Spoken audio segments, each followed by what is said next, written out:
25-year prison sentence for leaking American military secrets. The president also pardoned Puerto Rican terrorist Oscar Lopez Rivera.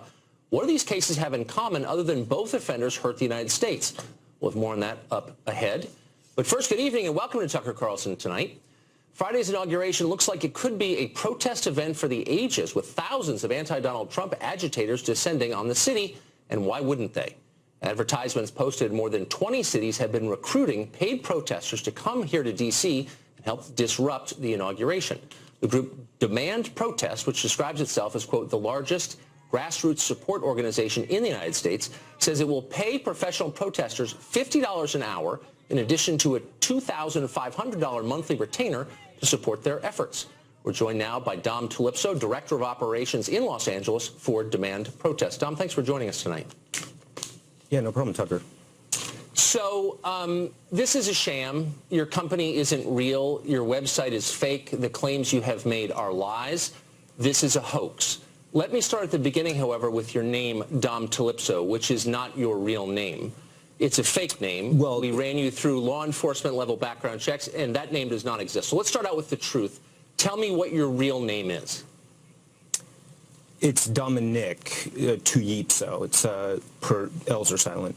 That's a lie, and you know it's a lie. And we asked you for ID at the Los Angeles Bureau, and you said you didn't have ID with you. But doubtless you have a wallet on you. Every grown man does. Hold up a credit card. You can cover the number to our camera and show us any piece of documentation with the name Dominic Tullipso on it. And you can't because that's not your real name.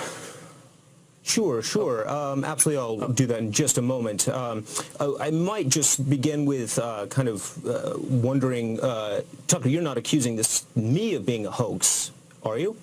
I'm saying that your name is fake and this company is fake and that the claims you've made on your website are false. And so my question for you is why? Is this an effort to discredit the protesters at the Trump inauguration? Is it an effort to convince conservative news organizations to pick up the story and therefore highlight their gullibility? What's the point of the ruse that you're perpetuating on the American news media? Sure, absolutely. Great questions. Basically, there's no way that a legitimate news agency would have somebody on that didn't really know what they were saying or was just kind of talking out of their behinds. There's a certain amount of vetting that goes on behind every news organization. So I would assume that I wouldn't be given airtime on a national stage unless I was legitimate. Well, I'm vetting you right now, and I'm beginning by saying you are not legitimate. You are lying. We know that.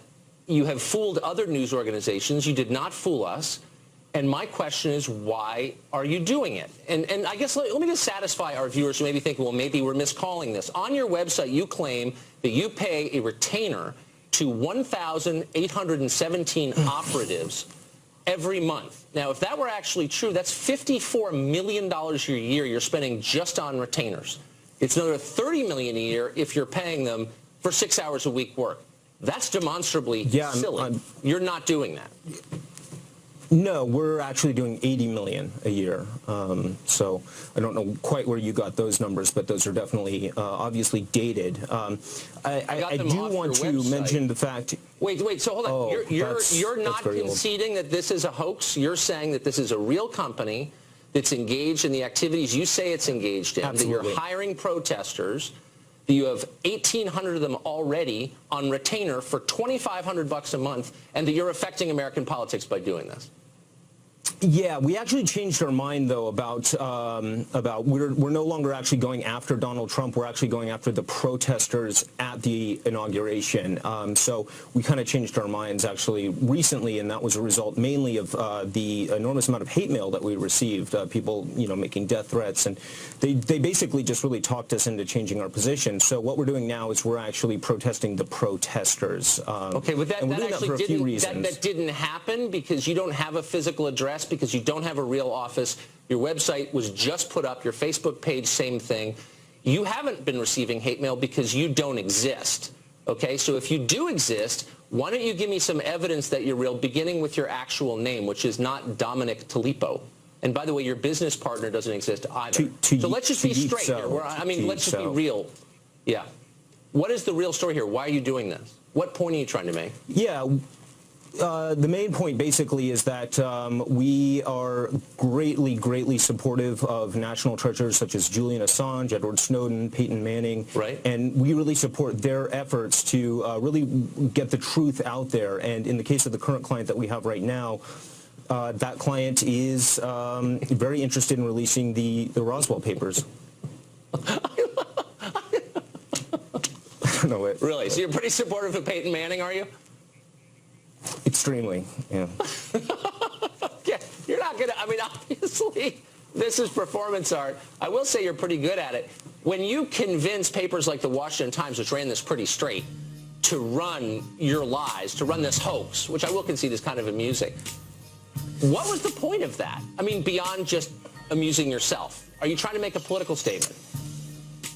I don't know. I mean, it's pretty darn easy these days to just say whatever the heck you want on national TV and have it pass off as truth. And, you know, it's pretty, I don't know, it's just pretty incredible to me how easy it was to get the coverage we got. By the way, I'm not saying any of this is a hoax or any of this isn't true. We've actually got 100,000 protesters going to Washington, D.C. to fight anybody who is opposed to Donald Trump. I mean, the reason we shifted, another main reason we shifted from being against Trump to Trump about 30 minutes ago was basically we realized initially he didn't really like Julian Assange or Peyton Manning, and when he kind of changed, when the election and the Assange connection was made, he essentially became a supporter of Assange, and so we are now supporting Trump in the hope that the Roswell documents from 1947 are finally released and put back into the hands of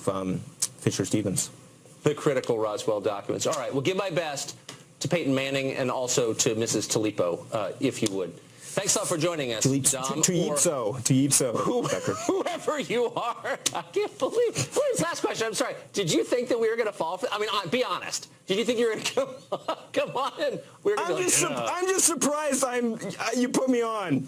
That's what's surprising. Well, because it showed up all over across American media, and I'm reading this. I was saying, well, that's not true. Who is this guy? And so I'm glad you came on to semi-explain. Well, God bless you for fact-checking, even if you did it when we were on the air. Oh, no, we knew ahead of time. But good to see you anyway. Thanks a lot. Good.